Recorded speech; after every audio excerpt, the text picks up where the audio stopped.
Nabi Hud alaihi salam adalah keturunan Hud bin Syalih bin Akhasis bin Sem bin Nuh alaihi salam.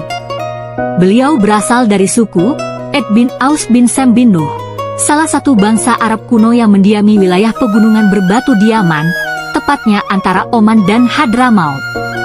Kaum ini tinggal di kemah-kemah besar yang kokoh, sebagaimana disebutkan dalam firman Allah. Apakah kamu tidak memperhatikan bagaimana Tuhanmu berbuat terhadap kaum Ed, yaitu penduduk Iram yang mempunyai bangunan-bangunan yang tinggi? Quran Surah Al-Fajr ayat 6-7. Kaum Iram adalah generasi pertama bangsa Ed, generasi kedua datang setelahnya. Ada pendapat yang menyatakan bahwa Nabi Hud alaihi salam adalah manusia pertama yang berbicara bahasa Arab, namun pendapat lain menyebut Nabi Nuh alaihi salam atau bahkan Nabi Adam alaihi salam. Bangsa Arab sebelum keturunan Nabi Ismail alaihi salam dikenal dengan istilah Arab Al-Aribah yang meliputi suku-suku seperti Ed, Samud, Jurhum, Madian, dan Kahtan. Sementara itu, keturunan Nabi Ismail alaihi salam dikenal sebagai Arab Al-Mustaribah.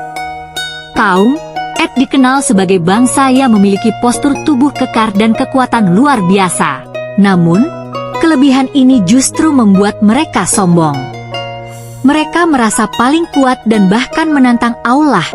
Adapun kaum Ed, maka mereka menyombongkan diri di muka bumi tanpa alasan yang benar dan berkata, "Siapakah yang lebih besar? Kekuatannya dari kami?" Dan apakah mereka itu tidak memperhatikan bahwa Allah yang menciptakan mereka adalah lebih besar kekuatannya daripada mereka? Mereka mengingkari tanda-tanda kekuatan kami. Quran Surah Fusilat ayat 15. Kesombongan mereka dibarengi dengan penyembahan berhala seperti Syuda, Syamuda, dan Hira.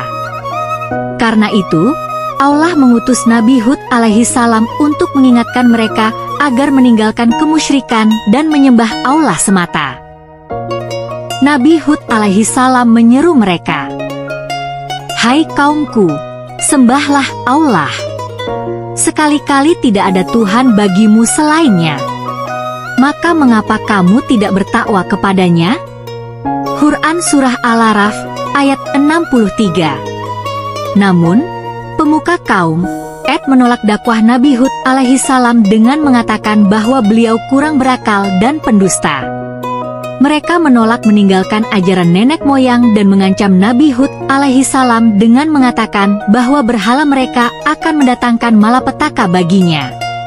Nabi Hud alaihi salam menjawab, "Sungguh, aku bersaksi kepada Allah dan saksikanlah oleh kalian bahwa sesungguhnya aku berlepas diri dari apa yang kalian persekutukan selain Allah." Quran Surah Hud ayat 53-54. Setelah menolak seruan Nabi Hud alaihi salam dan tetap kufur, Allah menurunkan azab berupa kemarau panjang selama 3 tahun. Mereka mengutus beberapa orang ke Makkah untuk memohon hujan di Baitullah. Namun, sebelum berdoa, mereka terjebak dalam pesta pora di rumah Awiyah bin Bakar selama sebulan penuh. Ketika mereka akhirnya berdoa, Allah mengirim 3 jenis awan, putih, merah, dan hitam. Mereka memilih awan hitam dengan anggapan akan membawa hujan. Namun, awan itu membawa angin dahsyat yang menjadi azab bagi mereka. Maka tatkala mereka melihat azab itu berupa awan yang menuju ke lembah-lembah mereka, mereka berkata, "Inilah awan yang akan menurunkan hujan kepada kami." Bukan! Bahkan itulah azab yang kamu minta supaya datang dengan segera, yaitu angin yang mengandung azab yang pedih. Quran Surah Al-Ahqaf ayat 24. Angin kencang tersebut bertiup selama 7 malam dan 8 hari tanpa henti, memporak-porandakan mereka hingga tak ada yang tersisa. Allah menimpakan angin itu kepada mereka selama 7 malam 8 hari terus-menerus. Maka kamu melihat kaum Ed pada waktu itu mati bergelimpangan seperti batang-batang pohon kurma yang telah kosong atau lapuk. Quran Surah Al-Haqqah ayat 7. Rasulullah Shallallahu Alaihi Wasallam mengingat kedahsyatan azab ini. Setiap kali melihat awan gelap, Beliau tanpa khawatir dan keluar masuk rumah dengan gusar, baru merasa tenang ketika hujan turun. Beliau berdoa, "Ya Allah, aku memohon kepadamu kebaikan angin ini, kebaikan yang ada di dalamnya, dan kebaikan yang Engkau kirimkan bersamanya. Aku berlindung kepadamu dari keburukannya, keburukan yang ada di dalamnya, dan keburukan yang Engkau kirimkan bersamanya." Sikap Rasulullah ini menjadi pengingat agar kita senantiasa waspada dan memohon perlindungan dari azab Allah.